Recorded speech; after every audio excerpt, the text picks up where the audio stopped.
Hello বন্ধুরা, কেমন আছে সবাই? চলে এলাম আর একটা ছোট্ট মিনি ভিডিও নিয়ে। তো বন্ধুরা, আজকের ভিডিওটা হলো, তো কালকে তো ষষ্ঠী গেল। তো ষষ্ঠীর দিন সবার ঘরেই আলপনা পড়ে, তো আমাদের ঘরেও আলপনা হবে। তাই এই যে চাল ভিজিয়ে নিলাম, চাল দিয়ে আলপনাটাই করব, চাল বাটা দিয়ে। তো এই যে ভিজিয়ে নিলাম, ভালো করে ধুয়ে নিলাম, এর কালো জলটা বেরিয়ে গেল। তো বন্ধুরা, এই চালটাকে আমাদের ভাষায় বলা হয় ওয়া চাল বলা হয়।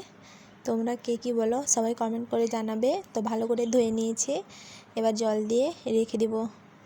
এবার চালটা রেখে চলে এসেছি, এই যে কলাগুলো পেকে গেছে, এখন খাবো, তাই ভাবলাম তোমাদের সঙ্গে একটু শেয়ার করি।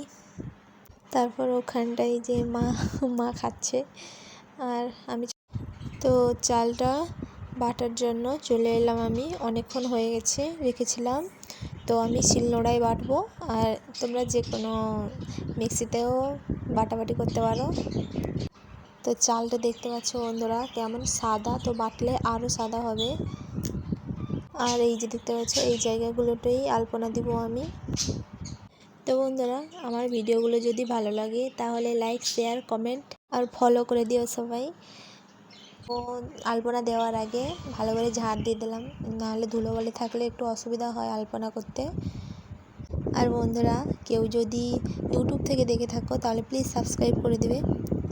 তো এই যে আমার চাল বাটা কমপ্লিট, দেখো কেমন সাদা, পুরো একটু জল মিশিয়ে দিতে হবে। তারপর নিয়ে নিলাম একটা চক খড়ি, তো সেটা দিয়ে আগে ডিজাইনটা করে নিচ্ছি, তারপর এর উপর দিব। তো বন্ধুরা, এইভাবে আঁকলে খুব সুবিধা হয় আর ভালো হয় আঁকার। কেমন লাগলো আলপনাগুলো সবাই জানাবে, আর সবাই একটু বেশি বেশি করে সাপোর্ট করবে আমাকে, যাতে আমি সামনের দিকে এগিয়ে যেতে পারি।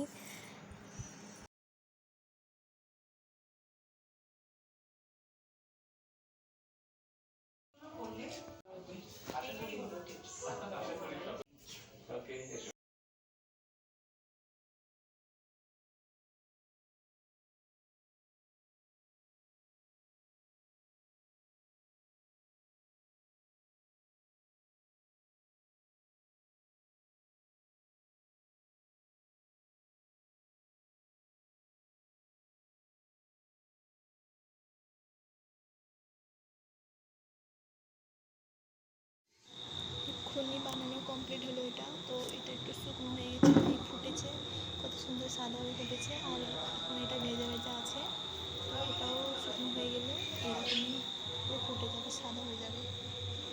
তো কেমন লাগছে আলপনাটা জানিও। তো ভালো করে ফুটে গেলে ভালো করে দেখাবো তোমাদেরকে।